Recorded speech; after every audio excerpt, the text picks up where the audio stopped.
একদিকে সড়কের পাশে স্তূপ করে রাখা আবর্জনা, অন্যদিকে সেই আবর্জনার ওপরই ভনভন করা মাছি গিয়ে বসছে খাবারের প্লেটে।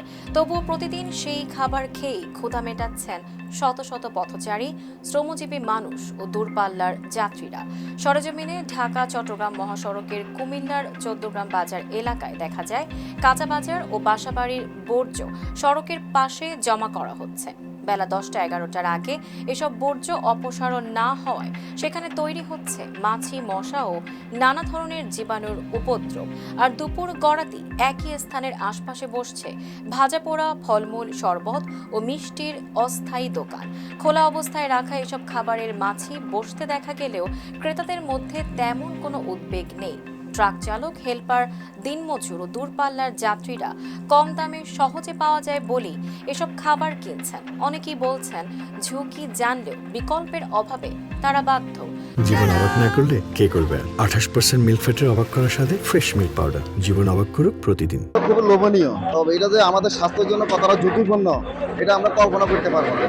এই যে আপনার বাচ্চারা বা আমরা যারা বয়স্ক, যারা আমরাও আসি, আমরা এইসব খাবারের প্রতি বেশি আকৃষ্ট হই। চৌদ্দগ্রাম উপজেলার স্বাস্থ্য পরিবার পরিকল্পনা কর্মকর্তা রশিদ আহমেদ চৌধুরী জানান, খোলা পরিবেশে খাবার রাখলে ডায়রিয়া, আমাশয় ও টাইফয়েড সহ বিভিন্ন রোগ ছড়ানোর ঝুঁকি বাড়ে। সেই মশা এগুলো মাধ্যমে বিভিন্ন রোগের জীবাণু ছড়ায় এবং যেই ধুলাবালিগুলো আছে এগুলোও কিন্তু শুধু ধুলাবালি না, এগুলোর মধ্যে বিভিন্ন রোগের, বিশেষ করে কৃমির ডিম্বাণু সৃষ্টি থাকে। সেগুলো পরবর্তীতে এই জীবাণুগুলো আমাদের অন্ত্রের মধ্যে গিয়ে আমাদেরকে বিভিন্ন রকম অন্ত্রজনিত পীড়া, সাধারণত যেমন ডায়রিয়া, বমি, পাতলা পায়খানা, পেটের পীড়া এগুলো আক্রান্ত করে।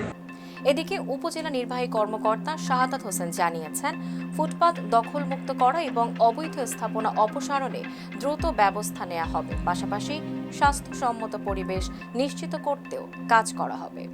Tanjima Nowrin, face the people.